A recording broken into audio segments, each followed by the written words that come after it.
उत्तर प्रदेश के जनपद बुलंदशहर से बड़ी खबर सामने आ रही है। बताते चले, सोमवीर हत्याकांड का सनसनीखेज खुलासा। पिता की हत्या कर आरोपी बेटा पुलिस के साथ करवा रहा था कातिल की तलाश। बेटे ने किया था पिता पर फावड़े से कई बार वार कर दी हत्या। परिवार से अलग ट्यूबवेल पर रहता था सोमवीर। 24 दिसंबर की रात बेटे ने पिता को उतारा मौत के घाट। पिता द्वारा जमीन बेचने की धमकी से नाराज था आरोपी बेटा अमित। पुलिस ने आरोपी बेटे को किया गिरफ्तार।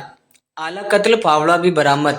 अहमदगढ़ थाना क्षेत्र के खुसरूपुर की घटना। आप देख रहे थे UMS news channel Khurja. Sir,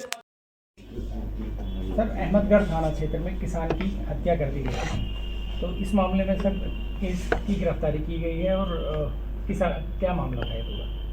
ये 22 दिसंबर को थाना अहमदगढ़ के ग्राम खुसरूपुर में एक व्यक्ति का शव ट्यूबवेल पर मिला हुआ था, ज़मीन पर गिरा हुआ।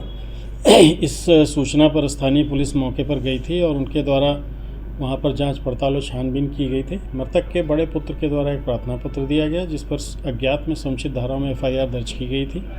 बाद विवेचना, जांच पड़ताल और छानबीन, जिसमें SOG टीम और थाने की टीम लगी हुई थी, ये पाया गया कि मृतक पिछले लगभग 8-10 वर्षों से अकेले ट्यूबवेल पर रह रहा था और अपने परिवार से अलग रहता था। परिवार के लोग उससे असंतुष्ट थे।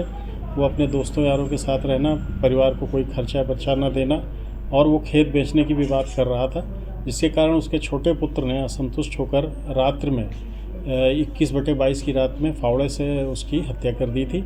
और उसके द्वारा इस तथ्य को स्वीकार करते हुए बताया गया कि पिताजी इस तरह का कार्य कर रहे थे और खेत वगैरह बेचने की भी बात कर रहे थे और परिवार से अलग रह रहे थे और दिन भर वो अन्य लोगों के साथ रहते थे और परिवार पे कोई ध्यान नहीं देते थे। इन सब कारणों से उसके द्वारा यह घटना हो गई है।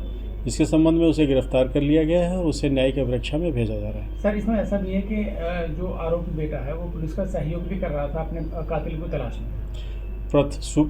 प्रारंभ में जब पुलिस मौके पर गई थी तो उसने अननोन बनते हुए, अनजान बनते हुए इस तरह का प्रयास किया था।